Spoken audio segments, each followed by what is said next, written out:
Robert Tilton, born June 7, 1946, is an American televangelist and the former pastor of the Word of Faith Family Church in Farmers Branch, Texas, a suburb of Dallas.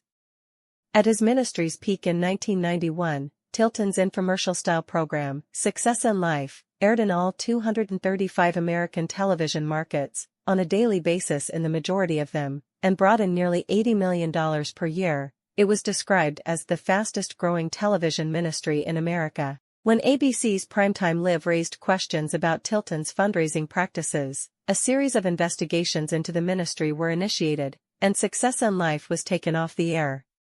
Tilton later returned to television on a new version of the program airing on BET and the Word Network. Life and career. Robert Tilton was born in McKinney, Texas, on June 7, 1946, to Margaret, Gibson, and Clyde Tilton. He attended Cook County Junior College and Texas Technological University. He married his first wife, Martha Marte Phillips, in 1968. According to his autobiographical materials, Tilton had a conversion experience to evangelical Christianity the following year and began his ministry in 1974. Taking his family on the road to, in his words, preach this gospel of Jesus. Tilton preached to small congregations and revivals throughout Texas and Oklahoma. His family settled in Dallas and built the Word of Faith Family Church, a small non-denominational charismatic church in Farmers Branch, in 1976. The church started a local television program then known as Daystar. Tilton's young church was growing steadily, but Daystar failed to expand beyond the Dallas area until Tilton traveled to Hawaii, his self-described version of Jesus's 40 Days in the Wilderness, and came upon an increasingly popular new form of television programming, the late-night infomercial. Tilton was particularly influenced by Dave Del Dotto, a real estate promoter who hosted hour-long infomercials showing his glamorous life in Hawaii, as well as on-camera testimonials lauding his get-rich-quick books. Upon his return from Hawaii in 1981, Tilton, with the help of a $1.3 million loan from Dallas banker Herman Beebe, revamped Daystar into an hour-long religious infomercial with the title Success in Life. Success in Life. On Success in Life, Tilton regularly taught that all of life's trials, especially poverty, were a result of sin.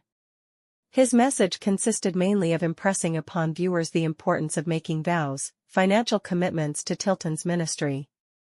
His preferred vow, stressed frequently on his broadcasts, was $1,000. Occasionally, Tilton would claim to have received a word of knowledge for someone to give a vow of $5,000 or even $10,000. When a person made a vow to Tilton, he preached that God would recognize the vow and reward the donor with vast material riches. 9. The show also ran testimonials of viewers who gave to Tilton's ministry and reportedly received miracles in return, a practice that would be used as the basis for a later lawsuit from donors charging Tilton's ministry with fraud. A Dallas Morning News story published in 1992 observed that Tilton spent more than 84% of his show's airtime for fundraising and promotions, a total higher than the 22% for an average commercial television show. Other sources put the total fundraising time during episodes of Success in Life closer to 68%. Some of Tilton's fundraising letters were written by Gene Ewing, the head of a multimillion-dollar marketing empire, writing donation letters for other televangelists like W.V. Grant and Don Stewart. As a result of Tilton's television success, Word of Faith Family Church grew to become a megachurch, with 8,000 members at its height. Tilton also wrote several self-help books about financial success, including The Power to Create Wealth, God's Laws of Success, How to Pay Your Bills Supernaturally, and How to Be Rich and Have Everything You Ever Wanted.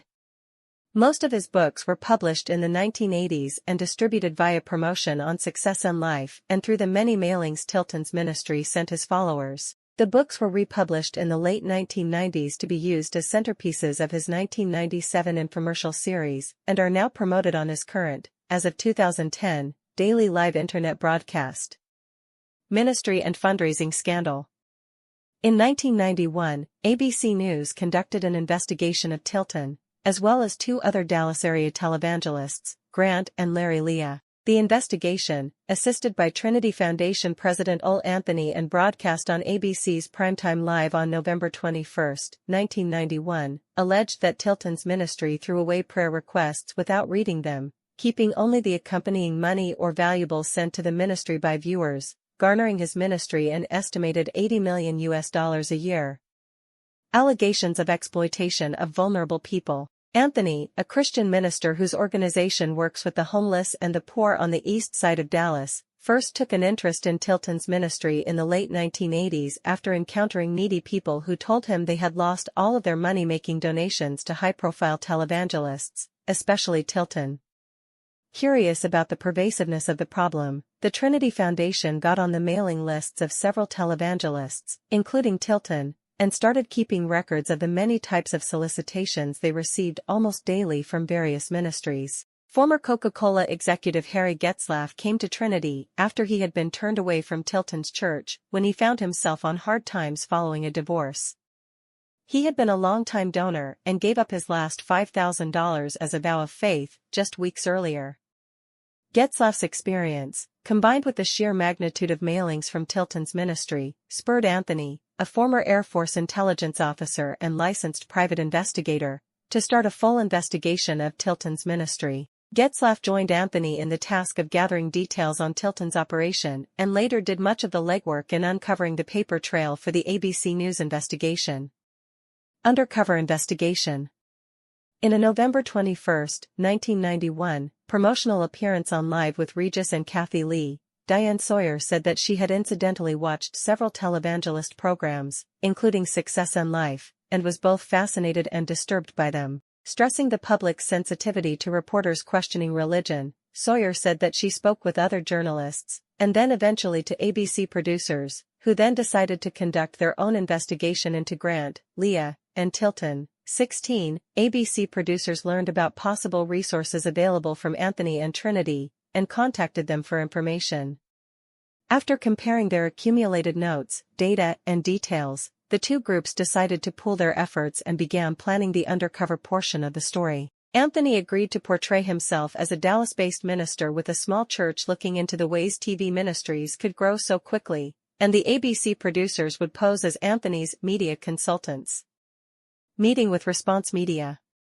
The team, armed with hidden cameras and microphones, arrived for a meeting at Response Media, the Tulsa-based marketing firm handling Tilton's mass mailings, to discuss a proposal sent by Anthony to Response Media about fundraising for a religious-based TV talk show. The director of Response Media, Jim Moore, described for Anthony and the hidden cameras, concealed in the undercover Primetime Live producer's glasses and handbags, many techniques used by Tilton to raise funds for his ministry.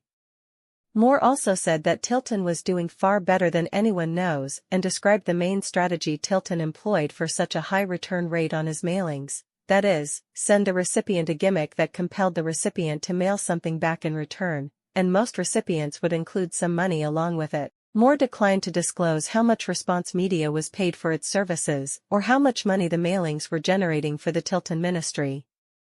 However, as part of his sales pitch to Anthony, Moore disclosed that the response letters generated by the fundraising mailings Response Media sends out for its clients were never delivered to the client. Instead, they were sent unopened to the client's financial institution or other institutions of choice. "You never have to touch it," Moore added in response to a clarification question from Anthony about dealing with the gimmick objects sent to the potential donors in the mails. One of the ABC producers asked whether this was a standard practice, so the mail goes straight to the bank. And Moore asserted that it was, the mail goes to the bank, and they put the money in your account. We just get the paper with the person's name and how much they gave.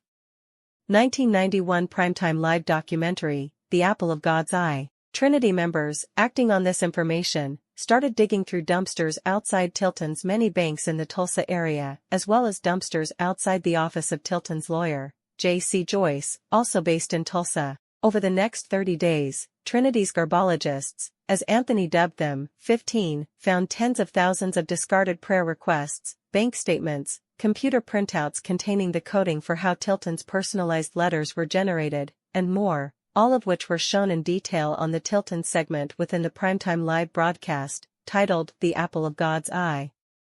In a follow-up broadcast on November 28, 1991, Sawyer said that Trinity and Primetime Live assistants found prayer requests in bank dumpsters on 14 separate occasions in a 30-day period.